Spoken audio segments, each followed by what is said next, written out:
c'est un événement au Festival de Ramatuelle. Ça fait plusieurs années que j'essaie de la faire venir. Enfin, on a réussi. C'est vraisemblablement une des filles, garçons mélangés. C'est une des plus douées de sa génération. Elle a une énergie, elle a une sincérité, elle est positive, et elle est très virtuose sur scène, quoi.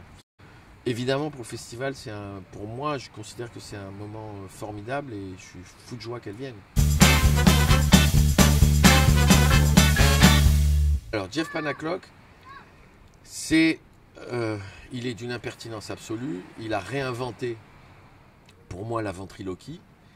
Très bizarrement, on oublie très vite la performance technique quand il joue. On s'intéresse plus à ce qu'il raconte et à l'histoire qu'il raconte. Son spectacle est extrêmement bien ficelé. Il est très drôle, il est très impertinent. Je pense qu'il y a des gens qui vont être choqués. Mais c'est mon fils qui me l'a fait découvrir, mon fils et ma fille. Et je l'avais un peu vu à la télé comme ça, mais j'ai été voir le spectacle et je suis tombé par terre. Vraiment, c'est un garçon, c'est formidable ça. Et c'est bien parce que j'espère que les jeunes vont nous suivre.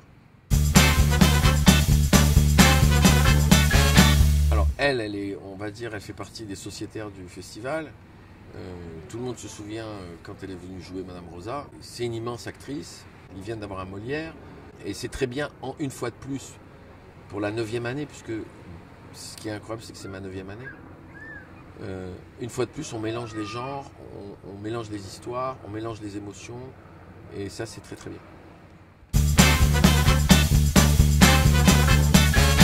La suite, les dynasties. On a vu David l'année dernière dans l'affrontement avec Huster. Moi vraiment, c'est dans ce spectacle que j'ai découvert ce garçon, qui est un formidable acteur, qui a un potentiel incroyable aussi. Et on a eu le fils Brasseur avec son père, dans Mon père avait raison. J'ai trouvé que c'était un clin d'œil formidable et de continuer à se poser la question de l'avenir. Le spectacle est très drôle. C'est super qu'ils soient là tous les deux, vraiment. Je suis très très content.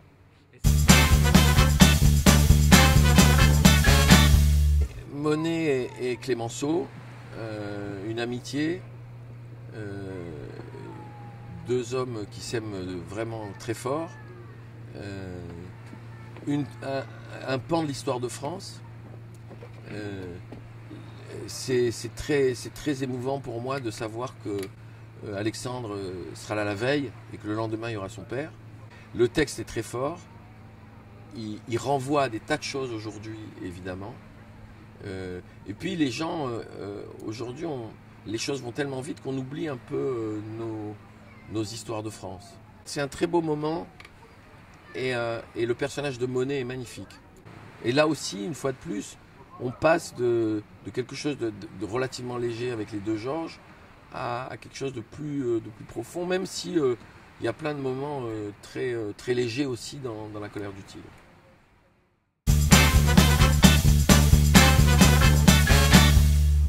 Avant d'être un film de Polanski, La Vénus et la fourrure, c'était une pièce de théâtre, ça a toujours été une pièce de théâtre. Et ils ont eu une idée formidable que de remonter la pièce. C'est un des grands succès de la saison à Paris. Marie Guillain est à tomber par terre. Nicolas Briançon qui joue et qui ne met pas en scène, mais qui joue, est tout à fait étonnant. C'est vraiment un spectacle magnifique, violent, inattendu aussi parce qu'on est surpris au départ de la force du personnage de cette femme qui vient pour être engagée comme actrice. Lui, c'est le metteur en scène, il n'en veut pas du tout, enfin il en a marre, c'est la fin de la journée, et puis elle arrive et elle va changer sa vie. Et c'est vraiment, moi, c'est un des plus beaux spectacles que j'ai vu cette année.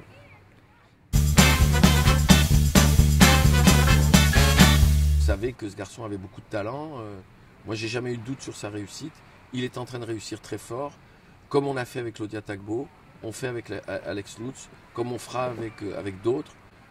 Ils reviennent en vedette et c'est amplement mérité. Et puis c'est un humour sur soi-même. Et c'est pas un humour sur les autres. Et l'humour bien ordonné commence par soi-même.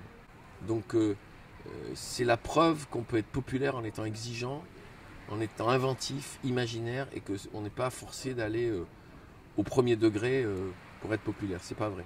Il a énormément de talent. Il va avoir une immense carrière, ce garçon, qui va durer très longtemps.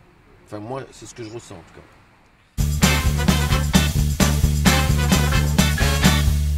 Il va partir en live, comme le spectacle le dit, avec les musiciens. Bon, c'est Leb, on ne présente plus Michel Leb. Là aussi, avoir la Vénus à la fourrure, le lendemain Alex Lutz et le surlendemain Michel Leb, on continue à faire du festival de Ramatuelle une espèce de salade incroyable où toutes les expressions différentes des spectacles vivants ont la place. Et Michel Leb en fait partie. Vous voyez, entre Jeff Panaclock, qui est tout jeune, il a à peine 30 ans, et Michel Leb, il y a plus d'une génération. Mais le fait qu'ils soient là tous les deux, c'est vraiment... Je suis très très content. Et j'espère, moi, une fois de plus, j'appelle nos spectateurs à se mélanger. Que ceux qui viennent voir la Vénus à la fourrure, qui sont vraisemblablement des gens qui aiment le théâtre, qui viennent voir du théâtre, viennent aussi voir Alex Lutz, et c'est parce que c'est différent, pour qu'ils le découvrent.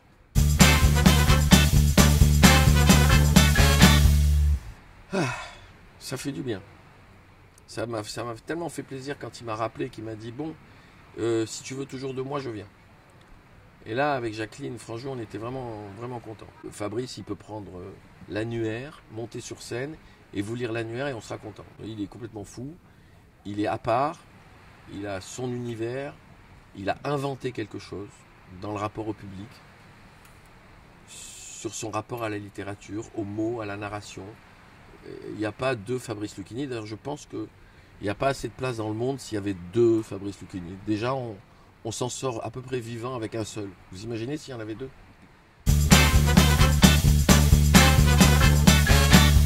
C'est plus que la famille, c'est l'histoire.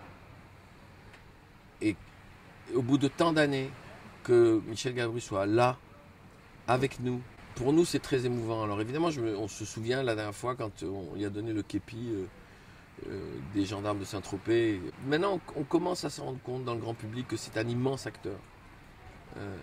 Moi, je suis très heureux qu'il soit encore là, vraiment, avec nous. Et j'espère qu'il sera encore là longtemps.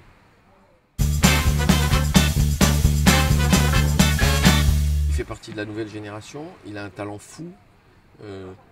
Moi, je voulais absolument, évidemment, quelque chose de festif pour clôturer le festival. Il y a toute une partie du public, de la jeunesse du public, qui adore ce garçon et qui, j'espère, sera avec nous, j'en suis sûr. Et ça contribue encore au travail qu'on essaye de faire entre la mémoire, l'avenir, les jeunes, les vieux. Parce que la salade, c'est pas seulement les styles, c'est aussi les âges, c'est aussi les générations, c'est aussi tout ça. Donc c'est bien que Christophe Willem soit là. Et moi qui n'aime pas trop les émissions de télécrochet et tout ça, il vient des télécrochets. Ça prouve une chose, c'est qu'il n'y a pas de mauvais chemin quand on a du talent. Quel que soit le chemin, on s'en fout. L'important, c'est d'avoir du talent et d'avoir cette volonté-là que d'aller au bout de ses rêves.